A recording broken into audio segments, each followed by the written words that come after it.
Buenas noches. En cada tramo de asfalto olvidado, en cada curva sinuosa que atraviesa la oscuridad del interior de Brasil, existen relatos, historias susurradas por camioneros en gasolineras y por lugareños en pueblos adormecidos. Advertencias. Muchas de ellas son solo leyendas para asustar a los incautos, pero otras son avisos genuinos. Lo que hoy les voy a narrar es una de esas precauciones, un suceso que les hará dudar antes de tomar esta carretera de noche. La historia que me fue transmitida por un viejo camionero, con la voz ronca por el tabaco y los años de carretera, se remonta a los años 90 y su escenario es un tramo particularmente aislado de la BR 470, en el Valle del Itajaí, en Santa Catarina. Aunque gran parte de la autovía es conocida por su ajetreo, existía y aún existe un segmento de aproximadamente 30 kilómetros entre dos pequeñas poblaciones que los nativos denominan la Curva del Diablo, no por ser especialmente peligrosa en términos de ingeniería, sino por algo más inquietante. Carlos era un camionero joven e intrépido, de poco más de 30 años.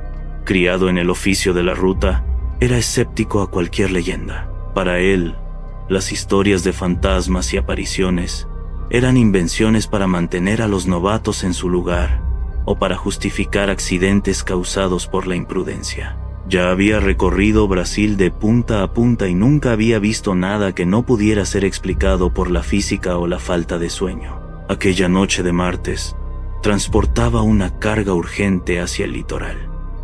El tiempo estaba cambiando. Una densa neblina comenzaba a descender de las montañas, engullendo el paisaje y transformando el denso bosque a ambos lados de la carretera en meras siluetas indistintas. Era un tipo de niebla tan espesa que parecía tener peso, y el aire se volvió pesado, casi opresivo.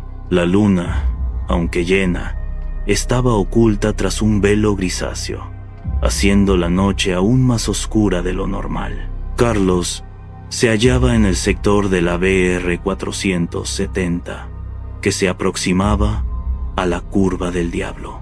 La radio, que antes emitía una música alegre, empezó a chispear, y pronto la emisora se perdió en una irritante estática. Intentó sintonizar otras, pero solo lograba oír un zumbido blanco. El silencio entonces colmó la cabina del camión, una quietud inusual, donde ni siquiera el sonido del motor parecía romper la calma.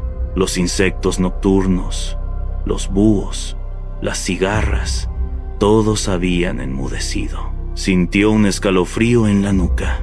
No era el frío de la niebla, era la sensación de estar siendo observado. Apretó el volante, intentando ignorar, pero el malestar aumentaba. Era como si la carretera frente a él no fuera solo asfalto, sino un túnel hacia algo que lo aguardaba. Carlos redujo la velocidad. Los faros del camión apenas penetraban la neblina, creando un túnel de luz limitado frente a él. Fue entonces cuando la vio, al borde de la carretera, en lo que parecía ser el punto culminante de la Curva del Diablo. Había una figura, una mujer.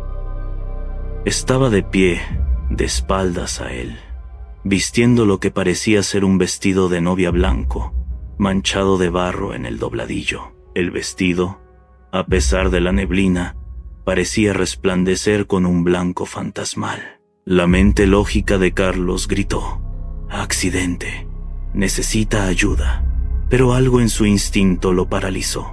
Aquella presencia era anómala.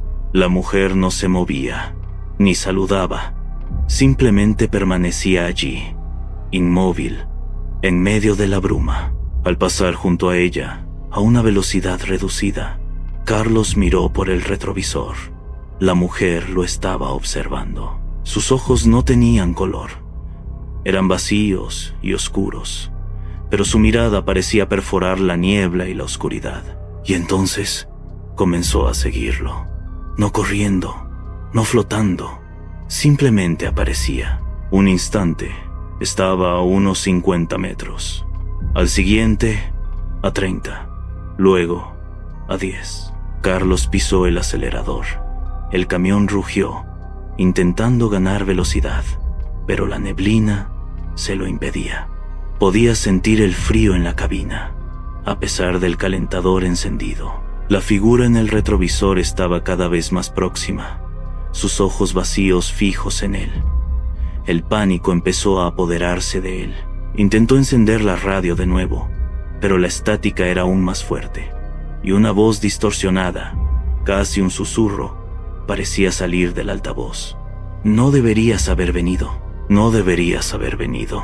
El olor, un olor dulce y empalagoso a flores marchitas y tierra mojada, pero con un toque metálico, invadió la cabina. Era el olor de la muerte.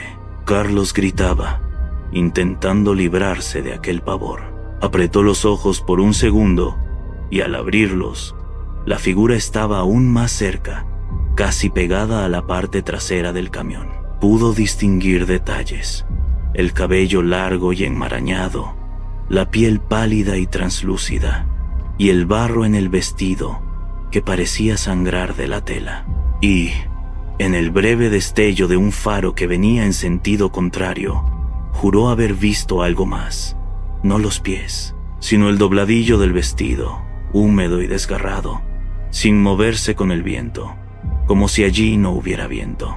Condujo como un enloquecido, ignorando la neblina y la sinuosa vía. El corazón le martilleaba en el pecho. Necesitaba salir de ese segmento.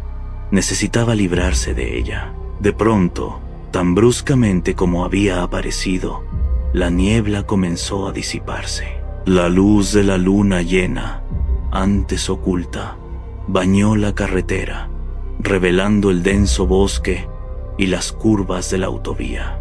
Carlos miró por el retrovisor. Nada. La figura de la novia había desaparecido. La radio volvió a reproducir la música que escuchaba antes, como si nada hubiera sucedido. El hedor se desvaneció. Detuvo el camión en la primera gasolinera que encontró, a kilómetros de distancia. Sus manos temblaban tanto que apenas podía sujetar el volante. El encargado de la gasolinera, un hombre tranquilo y habituado a los viajeros exhaustos, notó su estado. ¿Pasó por la curva del diablo, hijo?, le preguntó, con una sonrisa casi melancólica. Carlos asintió, sin poder pronunciar palabra. Es la novia de la BR. No le gusta que la molesten de noche. Tuvo suerte de salir vivo, muchacho. Muchos no la tienen. Carlos pasó el resto de la noche en el puesto, sin conciliar el sueño, contemplando el camino que se extendía en la penumbra. Intentó contactar a la policía, a sus amistades, pero sabía que nadie le creería. La leyenda se había transformado en su propia realidad. Nunca volvió a ser el mismo. Carlos se retiró de la conducción de camiones unos años después, alegando problemas de salud. Nunca más transitó ese tramo de la BR 470 de noche. El escepticismo dio paso a un respeto profundo y temeroso por lo desconocido. Se convirtió en uno de los viejos camioneros que susurraban historias en las gasolineras, advirtiendo a los incautos. La novia de la BR 470, la leyenda de la curva del diablo, sigue rondando la vía. Los accidentes inexplicables en esas noches de niebla aún ocurren, y los relatos de conductores que juran haber divisado una silueta blanca en el retrovisor en segmentos aislados de la carretera antes de que ésta se esfume súbitamente solo refuerzan la advertencia. No sigas por esta carretera de noche, porque a veces las leyendas son más que meros cuentos. Son avisos directos de que lo que acecha en la penumbra te está aguardando. Buenas noches.